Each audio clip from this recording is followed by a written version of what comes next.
Hey, everybody.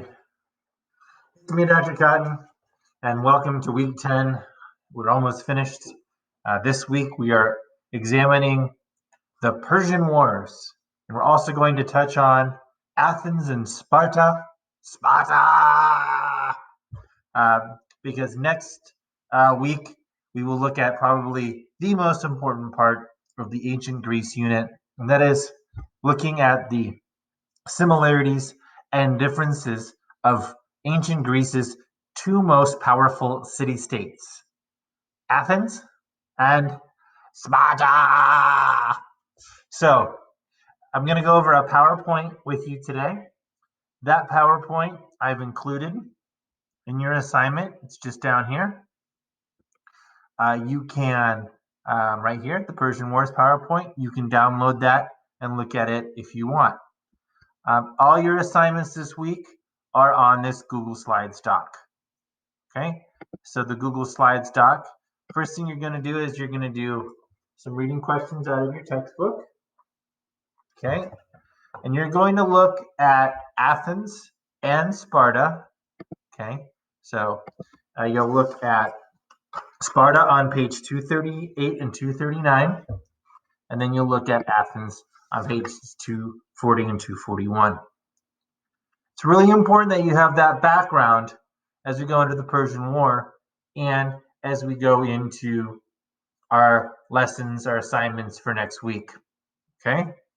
Now, the real important then, when you're done with those two, I'm going to get ahead of myself, you're going to read about the Persian Wars and answer the questions as you go along.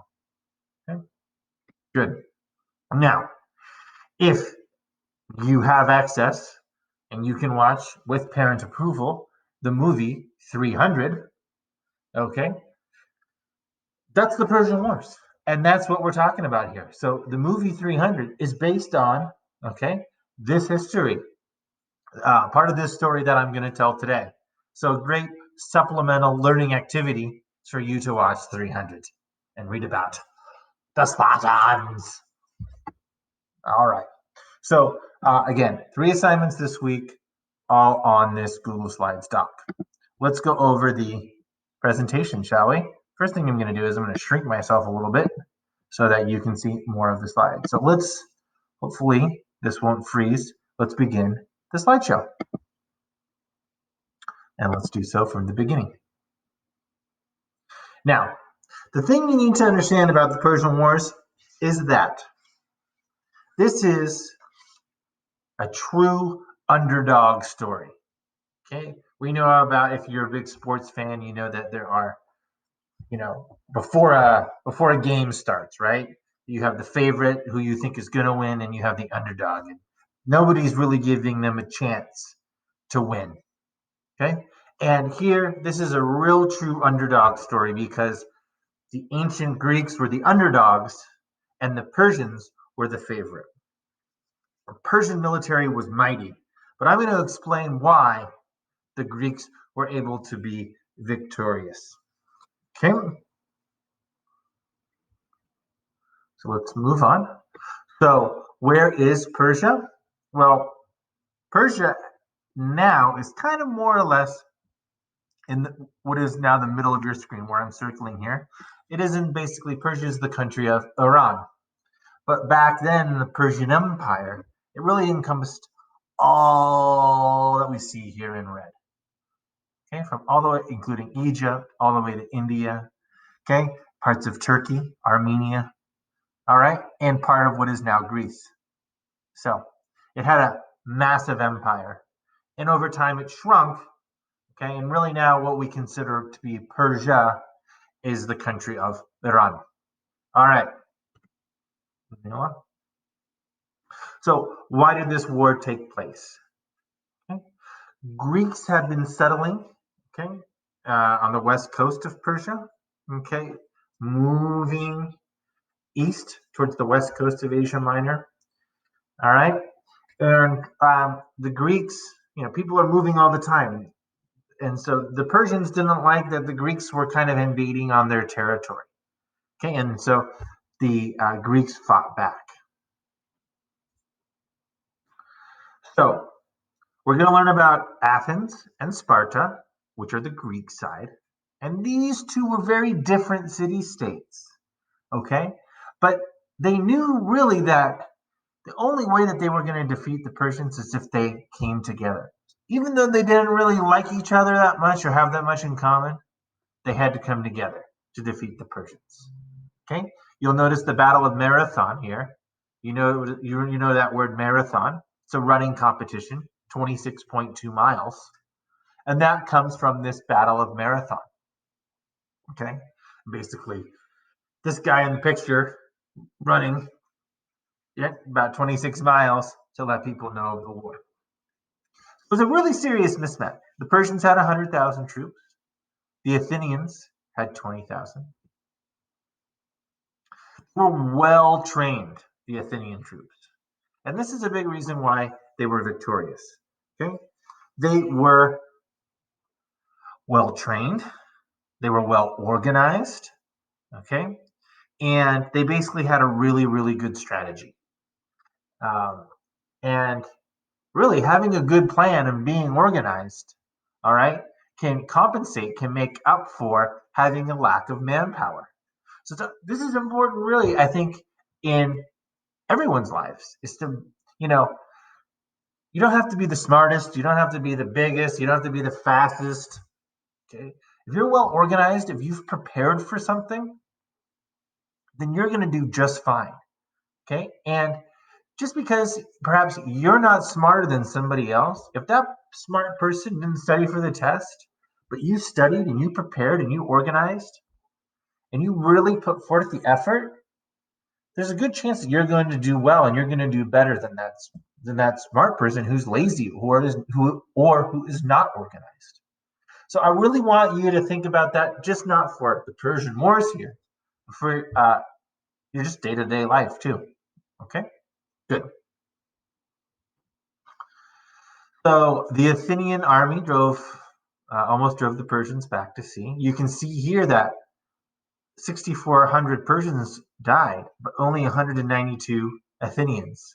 Okay, so this is the first wave. There's two waves to the Persian War. So the Athenians, okay, part of the Greeks, were able to send the Persians back one time. But unfortunately, they had to do it two times. So they were the underdog who defeated the favorite, not once, but twice. Okay? So Darius, the Persian emperor, came back for revenge. He was, I'm sorry, he never returned, but his son Xerxes did. Sorry, I got that confused. Okay. And they brought even more men. They're like, uh-oh. Okay. So this is the Thermopylae, the Battle of Thermopylae. And this is this is kind of where the movie 300 takes place. And you can kind of see here how the Persians went around. I'm putting my finger on the screen, but you can't really see. But they went around, and in order to kind of defeat the Greeks, because going on land was easier than going by sea. So the Persians were able to attack the Greeks from behind. Okay, and a lot of the Athenians left. Okay, because they were in trouble. They didn't want to die. But this is where the movie 300 comes. Okay, the 300 Spartans stayed behind and fought to their deaths. Okay, they knew they were going to die, but it was able to kill time. It was able to make it so that others were able to escape death. Okay, so these 300 men sacrificed their lives so that more people could survive. The Persians also, because of this, wreaked havoc all around, and they burned Athens to the ground, as you can see there. Okay.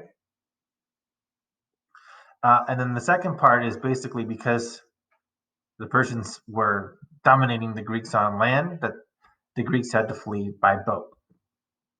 Okay. And what is important here is that the Greeks were able again to trick, the Athenians were able to trick the Persians. And the Persians thought that they had left, they had fled the island. They turned around and they began hitting Persian ships. And then once again, Persians had to go home. So the Persians were a little bit more successful in death and destruction in the second wave, but ultimately they had to retreat yet again. Okay. Here in the final battle, Athens and Sparta fought side by side. Okay. Even though they weren't the best of friends, they knew that them teaming up together would be better than being under the power of the Persians. Okay. And this time they finally had an even battle. It wasn't lopsided. It wasn't like a lopsided battle where there were a lot more Persian troops than Greek troops. And because it was an equal strength battle, yep, the Greeks were able to be victorious yet again, and the Persians left and really never came back. So, okay. So important things to notice, again, like I talked about in the beginning,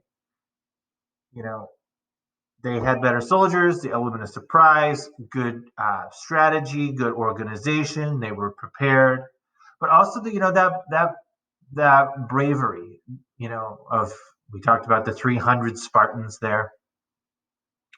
They were also, if you look at number one, inherent advantage of the defender.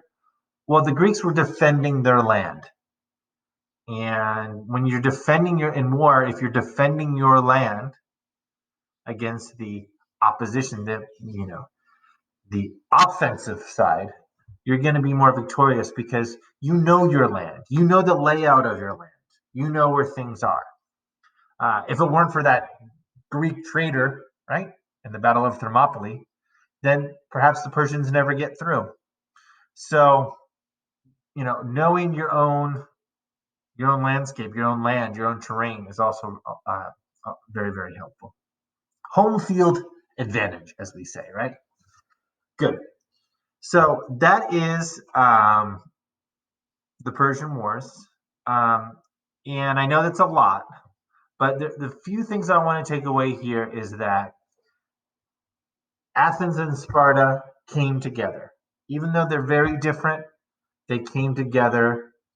And eventually, later on down the road, this is going to help with the unification of Greece.